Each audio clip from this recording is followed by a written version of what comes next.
Some people are born to follow the rules. They find comfort in convention, safety in the status quo. And then there are the others, the rebels, the wild cards, the ones who look at the rule book and see not a guide but a cage to be shattered.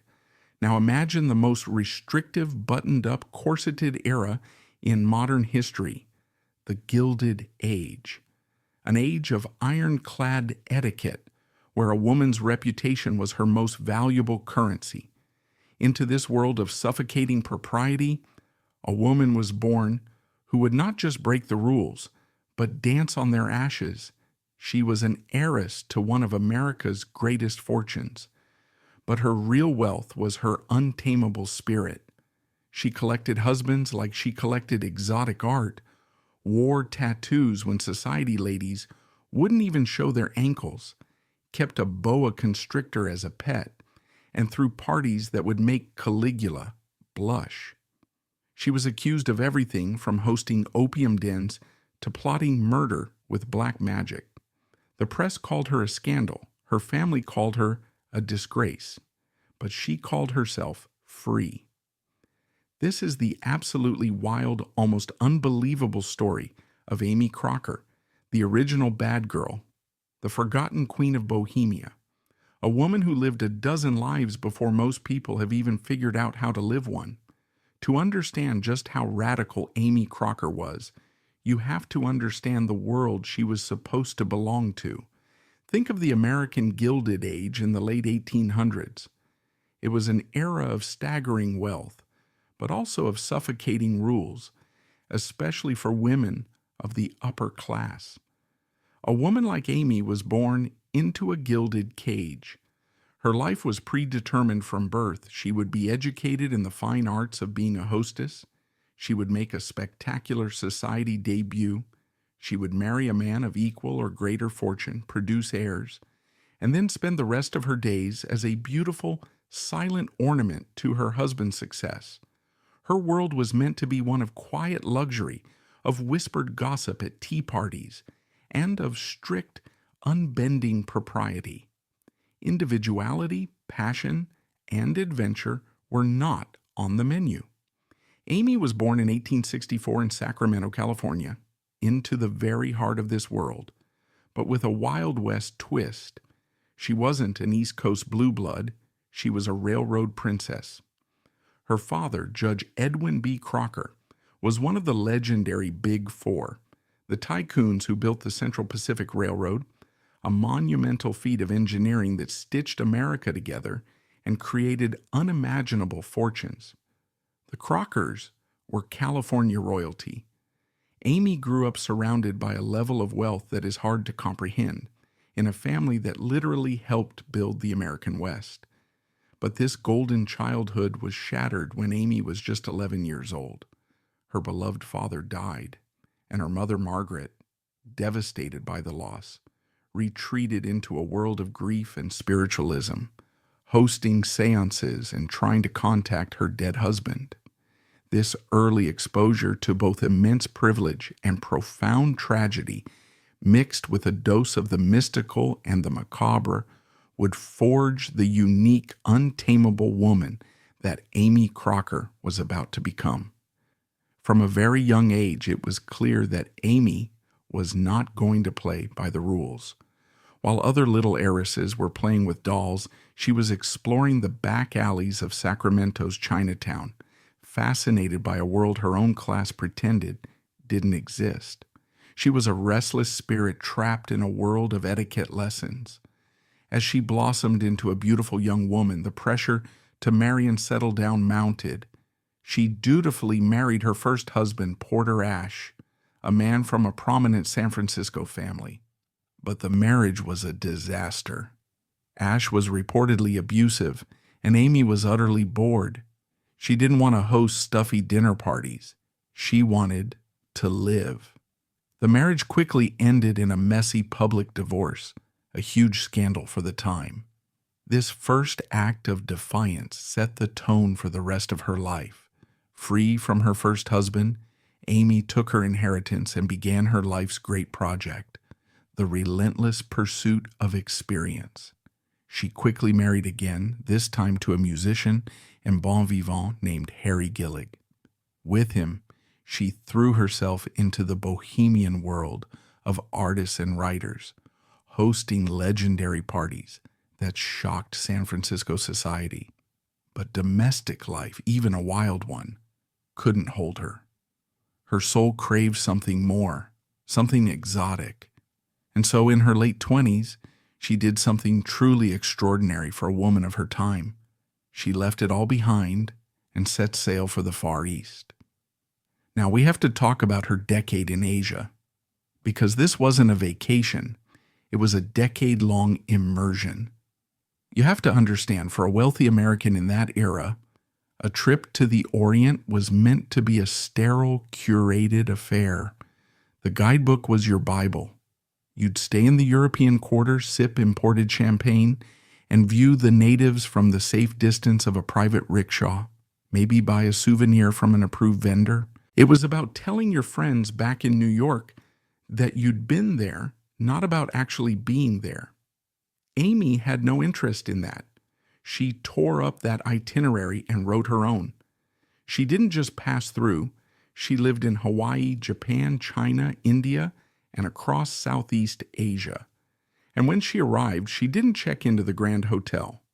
She dove headfirst into the messy, vibrant, chaotic heart of the places she visited. She sought out the neighborhoods where steam from noodle carts fogged the air and the clang of a blacksmith's hammer echoed down the alleyways.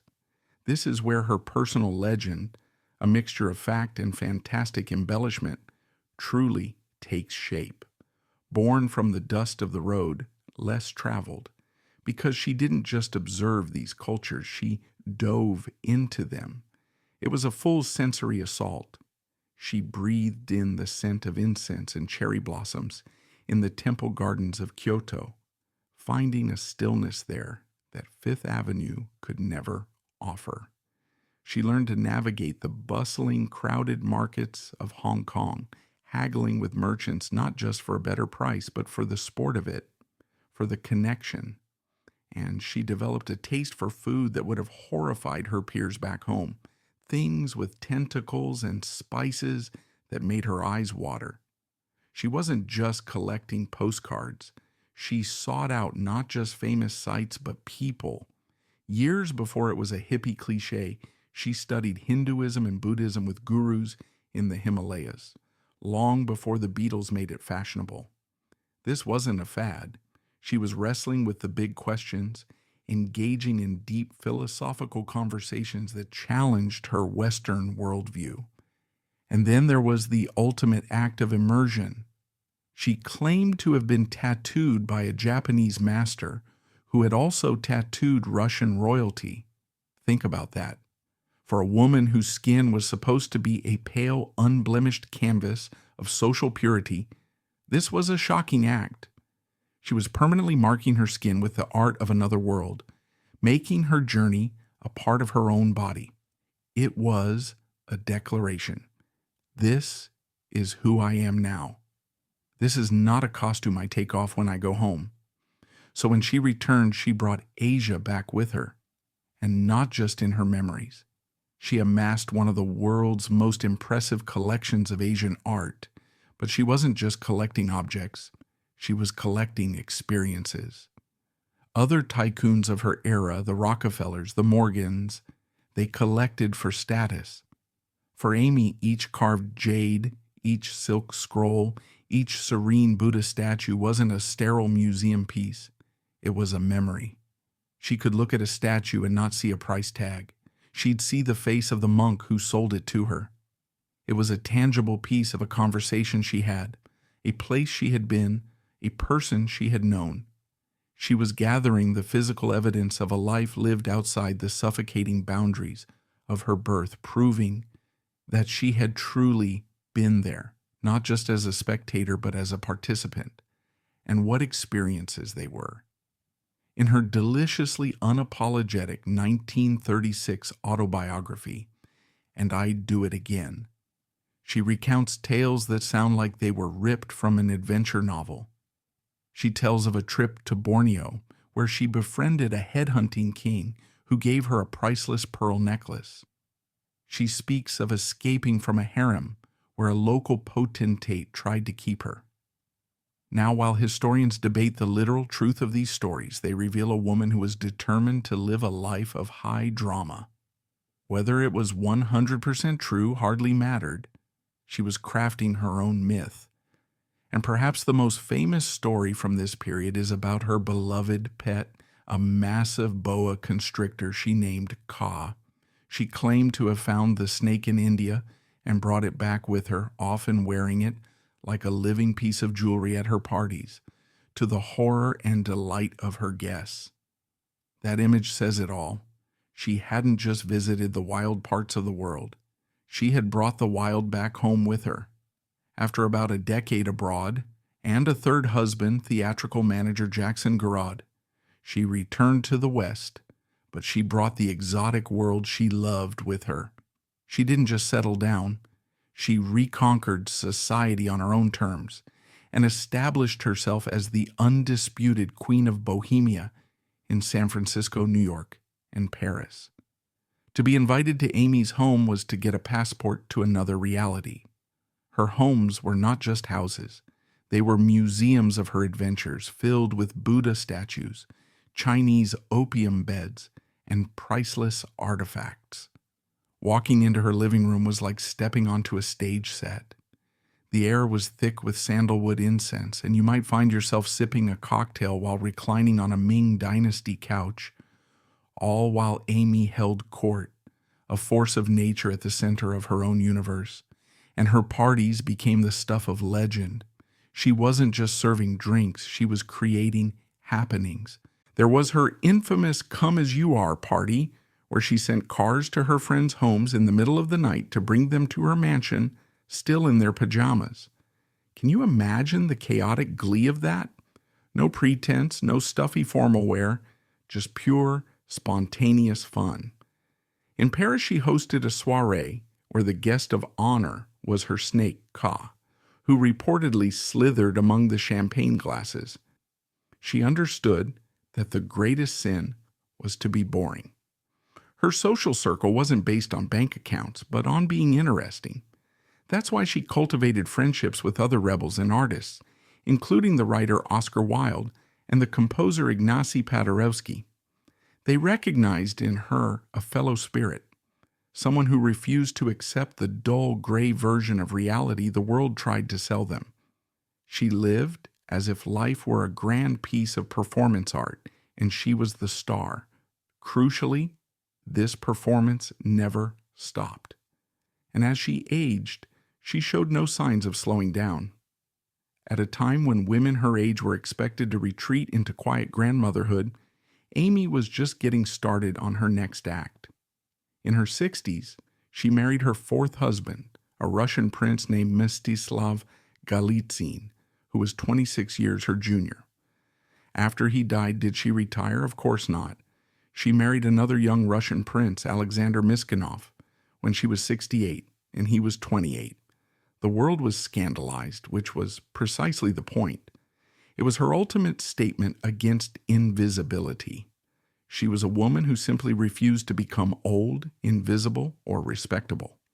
She demanded desire, adventure, and the spotlight, right until the very end. Beneath the glittering, sensational surface of Aimee Crocker's life, there ran a deep current of personal pain. Her story wasn't just an endless parade of parties and exotic adventures. It was also marked by profound tragedy.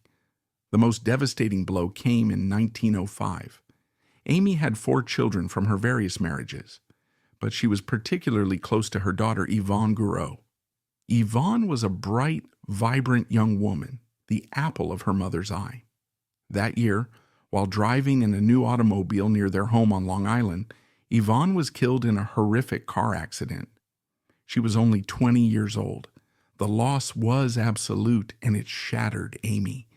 For all her worldliness and tough exterior, she was a mother who had lost her child.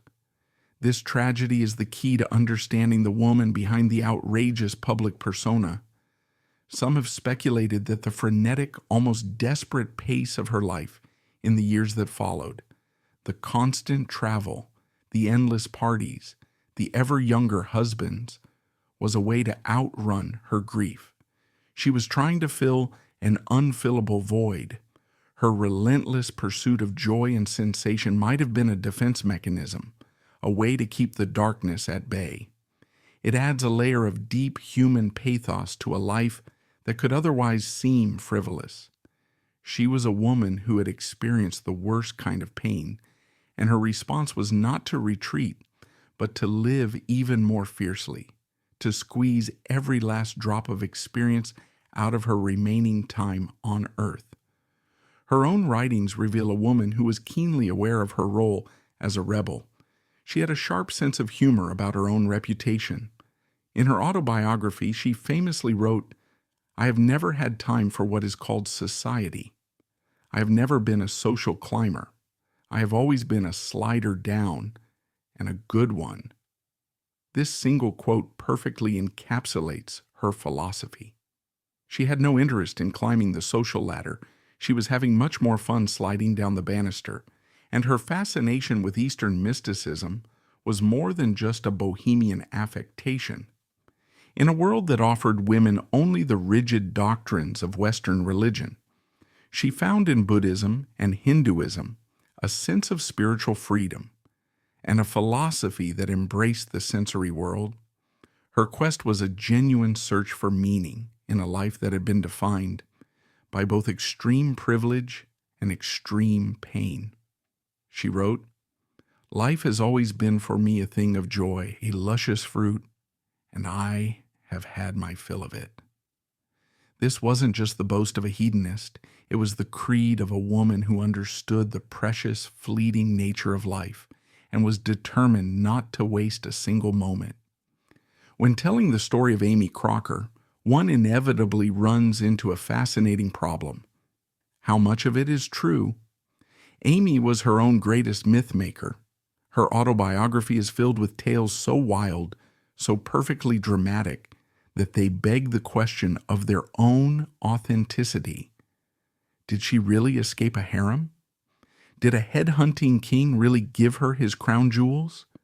Historians have spent years trying to untangle the fact from the fiction, and the truth is, it's almost impossible. This leads to the central debate about her character. Was she a liar? A fabulist who exaggerated her life for fame and attention? Or was she a genuine adventuress whose life was simply too extraordinary for conventional minds to believe? The likely answer is somewhere in between. She was undoubtedly a world traveler and a cultural pioneer. She did live in Asia for years, she did collect priceless art, and she did defy every convention of her time. The specific details of her adventures may have been embellished in the telling. She was, after all, a masterful storyteller. But perhaps the historical accuracy of every anecdote isn't the point. The debate over fact versus fiction misses the larger truth. Aimee Crocker was a woman who insisted on writing her own story. In an era when women's lives were written for them by their fathers and husbands, she seized the pen and crafted a legend. The why is more interesting than the what. She told these stories because she was creating an identity for herself that was bigger, bolder, and far more exciting than the one society had assigned to her. Another modern controversy surrounding her is the question of cultural appropriation. From a 21st century perspective, a wealthy white woman traveling the world, collecting sacred artifacts, adopting elements of Eastern religions, and even having Asian lovers can be viewed through a critical lens. Her actions were undeniably wrapped in the privilege of a colonial era. However, to simply label her as an appropriator might be too simplistic. Unlike many of her contemporaries who treated other cultures as a sideshow, Aimee showed a level of immersion and genuine appreciation that was rare. She didn't just visit, she lived there. She didn't just collect, she studied. While her perspective was certainly that of a privileged outsider, Her engagement with these cultures was deeper and more sincere than that of a mere tourist. She remains a complex figure, a woman who challenged the social boundaries of her own culture, even as she benefited from its global power. Aimee Crocker died in 1941 at the age of 78, having lived enough for 10 lifetimes.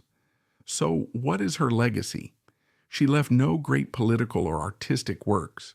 Her name isn't attached to any major philanthropy. Her historical significance is more subtle, but no less powerful. She was, in many ways, a proto-feminist icon, a woman who was decades ahead of her time. In an age when women had almost no control over their own lives, Aimee was a radical agent of her own destiny. She was financially independent, inheriting her own fortune and managing it herself. She was sexually liberated, taking lovers and husbands as she pleased, often scandalously younger than herself. And she was utterly, gloriously unapologetic. She lived by a code of personal freedom that simply did not exist for women of her era. She was the master of her own money, her own body, and her own narrative. Her life was also a masterclass in creating a personal brand, long before the concept was invented.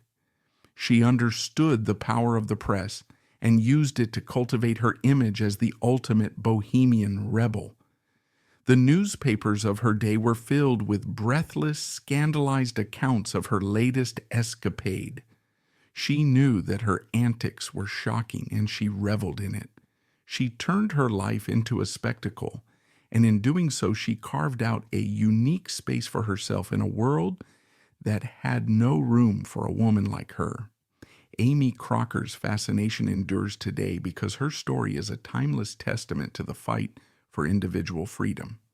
It remains relevant because the gilded cage she broke out of still exists, just in different forms, such as the pressure to present a perfect image on social media. Aimee's bold and authentic rebellion serves as a powerful reminder that an adventurous and interesting life is possible if we dare to ignore the script we've been handed. She chose adventure over security, experience over propriety, and freedom over everything. She found her personal treasure not in hoarding her money, but in spending it on the richness of experience, on the thrill of a dangerous journey, the beauty of a rare piece of art, the taste of a strange fruit in a foreign market, the passion of a new love affair. Her legacy is not written in stone or recorded in history books, but in the audacious example she set. She proved that a woman's life doesn't have to be a quiet story of domestic duty. It can be a loud, sprawling, epic adventure filled with romance, tragedy, comedy, and magic. Aimee Crocker didn't just live her life, she devoured it, taking huge, hungry bites. And she left behind a story that continues to inspire anyone who has ever dreamed of breaking the rules, of living with fewer regrets, and, as she so perfectly put it, of being able to look back on it all and say, "I'd do it again."